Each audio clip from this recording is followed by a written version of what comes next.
Back on planet Vegeta, the home of the Saiyans, the world's namesake would be revived, Prince Vegeta being brought back from the dead in the same place where he, well, died. He would be greeted by the current leader of the Saiyans, this time being Borgos. Through an odd chain of events, he became the king of the Saiyans. He was the one who saved their savior.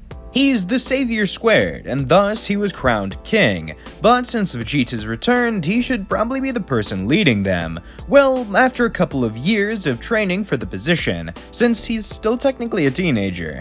He would begin rebuilding the planet from the shambles that Kakarot had left it in, metaphorically and physically. The battle between Frieza and Goku was catastrophic for the planet, and Kakarot's upbringing completely crippled the entire planet's government. Not only did they have none of the people who used to be running the planet still alive, but the armies are weaker. There was no point to have an entire army of Saiyan warriors when Kakarot could kill them all with ease, and defeat any threat that came to the planet. Their economic situation is horrible. Sure, they still have the planet and can live on that, although everything outside of it, Kakarot never maintained, meaning it's all gone, meaning the Saiyans only have what's on their world, which normally wouldn't be a problem. It's very large, although because of the environment of the planet, they can't provide for every Saiyan there. Borgos tried to help and solve these problems, although he wasn't the most intelligent leader. He was just put in this position because he was in the right place at the right time to save the right person. Things don't get much better for the next couple of weeks,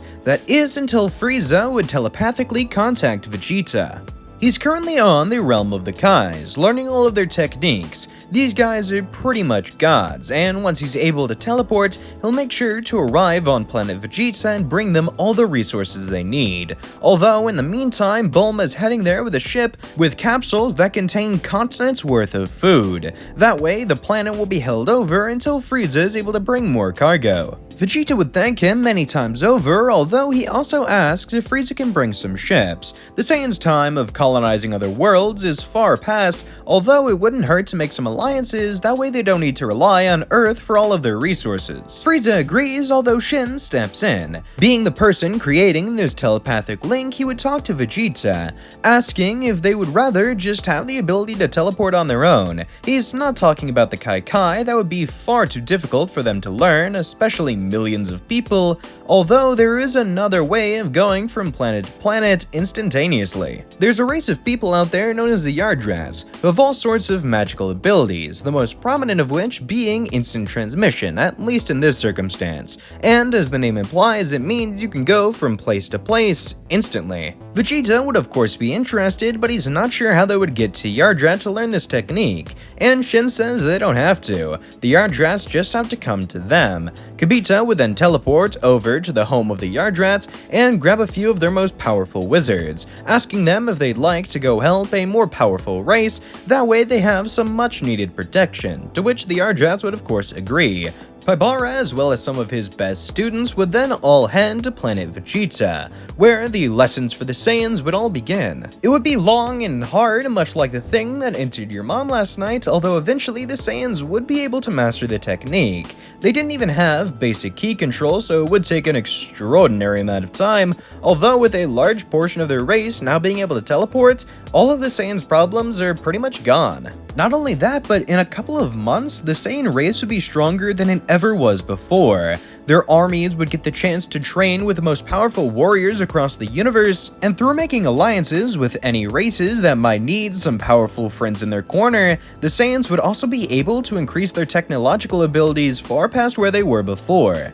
2 entire decades would pass of just pure progress. Bulma and Vegeta would settle down as king and queen of the Saiyan race. Sure, Bulma isn't technically a Saiyan, although she gets a pass, seeing as Vegeta is not only the king, but also the legendary Super Saiyan, so whatever he says goes. But don't get it twisted, he wouldn't be some evil dictator or anything, especially with Bulma there to keep him in check. He would actually be a pretty solid guy, an all-around great leader who just wants the best for his race. And while Vegeta was bringing the universe into a new era of peace by despite being the best leader it could ever have, Frieza would be in the background working as a Kai. He was only a Supreme Kai in training. Even after a couple of decades, it would definitely take some time, but he would still be about the same rank as King Kai, and thus could do pretty much whatever he wanted. And right now, he's working to better the universe, being a savior like he once believed his father was. Sure, Vegeta more fits the leadership role, but he's still trying to be a hero in his own way.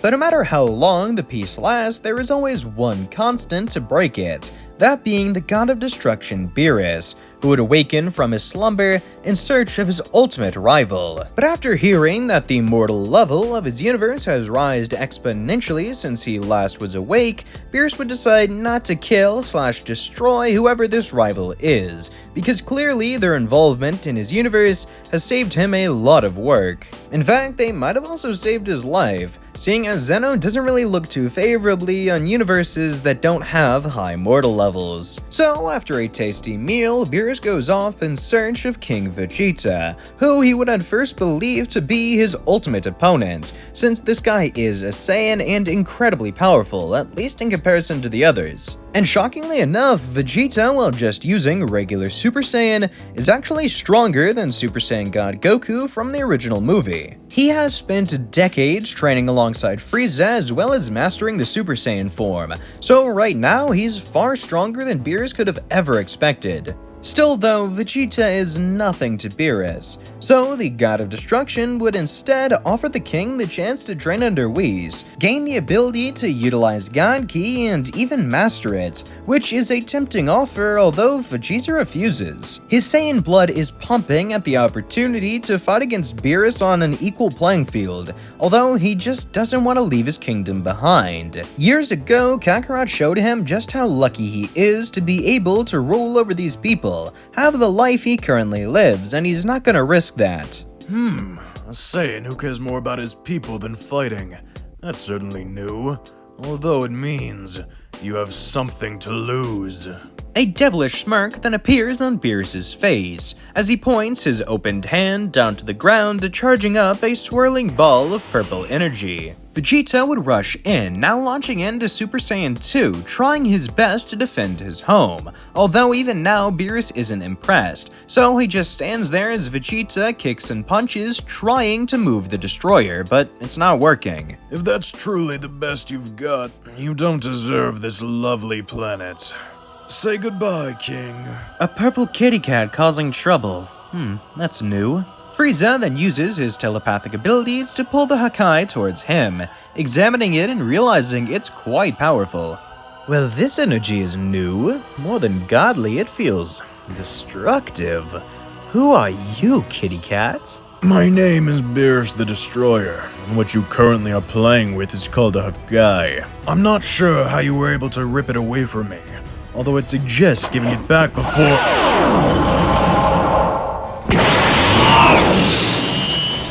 Well now, that power has a kick to it. Did you just absorb a Hakai? Yes, turns out the Kais have some interesting powers, although I didn't need your energy to beat you. That was just for show. You're one cocky bastard, aren't you? I prefer confident. It doesn't carry the same negative connotation. Wordy too. But your power is off the charts, so I'll gladly shut you up. The two would then engage in a legendary duel, although Frieza starts out in just his base form, making Beerus have his expectations way lower than they should be. Eventually he would up it to Golden, which has a similar boost to that of Super Saiyan Blue, meaning that Beerus is definitely in for an awesome fight. With just Golden alone, Frieza would be able to push the Destroyer God to his absolute limit, and even past that, forcing Beerus to use Ultra Instinct just to keep up. When this occurs, Frieza is so majorly overwhelmed, he needs to drop to his base to activate Ultra Instinct as well. When he does though, he's still being overpowered by a considerable degree. Like I mentioned earlier, the gap between base form and Golden is extreme, so Beerus is definitely on the winning side here. But don't forget that for the last couple of decades, Frieza has been trying to master Ultra Instinct. Sure, he might not have been able to, but that's just because he didn't have anybody to teach him. And fighting against Beerus here is all the teaching he needs. After only a couple minutes of fighting, Frieza understands Ultra Instinct well enough to stack it on top of his golden form, leading to an absolute beatdown for the Destroyer. Now, not only is Frieza stronger, but he also has a better mastery over the technique that put Beerus ahead. This truly must be his greatest rival, especially considering that while the fight was going on, Beerus could feel his own power rising alongside Frieza's. But the match would still come to an end, and it is definitely in Frieza's favor. He's declared the winner as Whis steps in to make sure his Destroyer doesn't die. Beerus would have signaled for his Angel to do this, although in a discreet manner. That way he didn't have to outright admit that he was being defeated. The craziest part about all of this is Frieza doesn't have God Ki. He's a Supreme Kai in training, so he knows how to sense it, how to fight against it, although he doesn't utilize it. Yet somehow he was still able to rival and surpass the God of Destruction.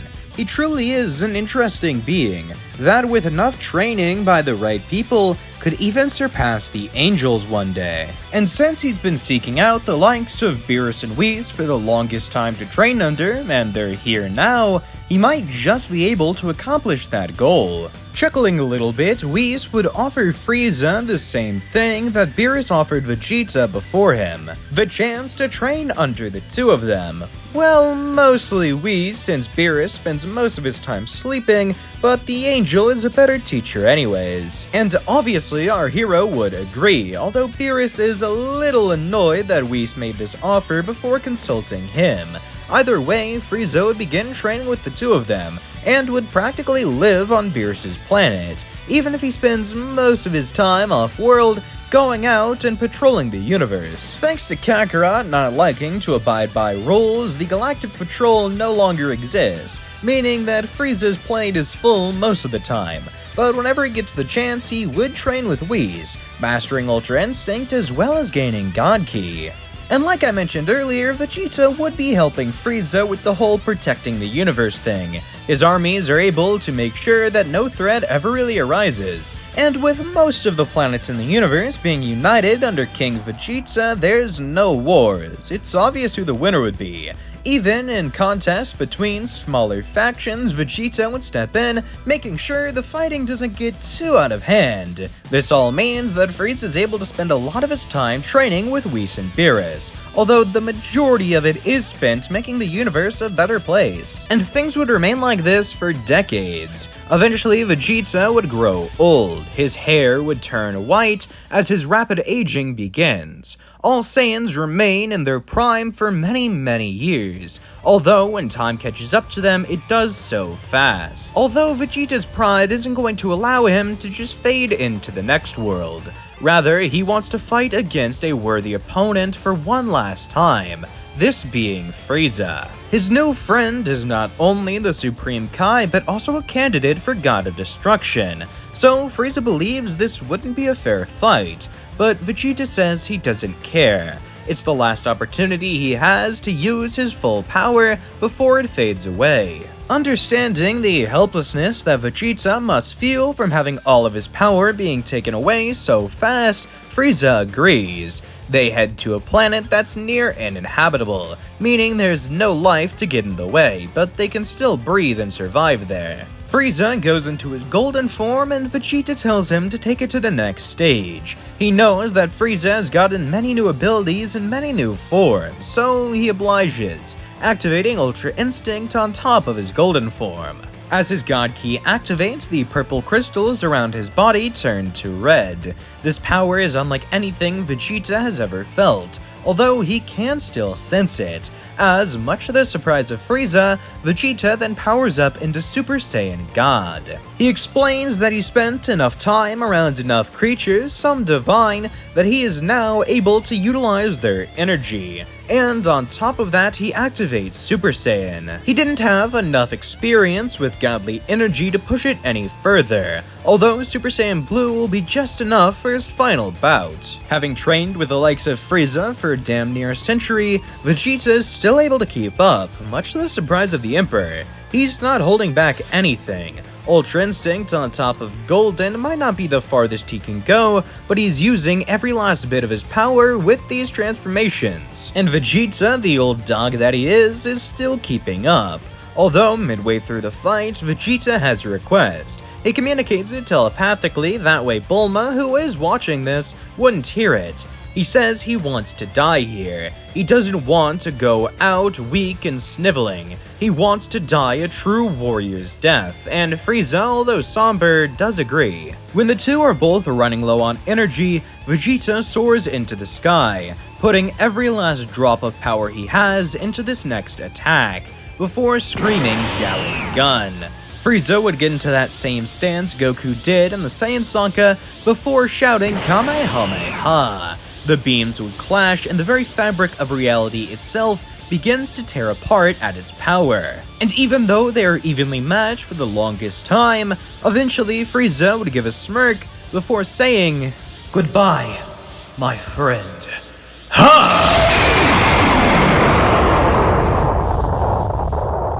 When the smoke clears and the once floating debris falls to the ground, Frieza is seen standing in his now iconic black transformation, although Vegeta isn't anywhere to be seen. I know this is what you wanted, Vegeta, but it still hurts. I'll see you in the next life. I'm glad you are a part of this one.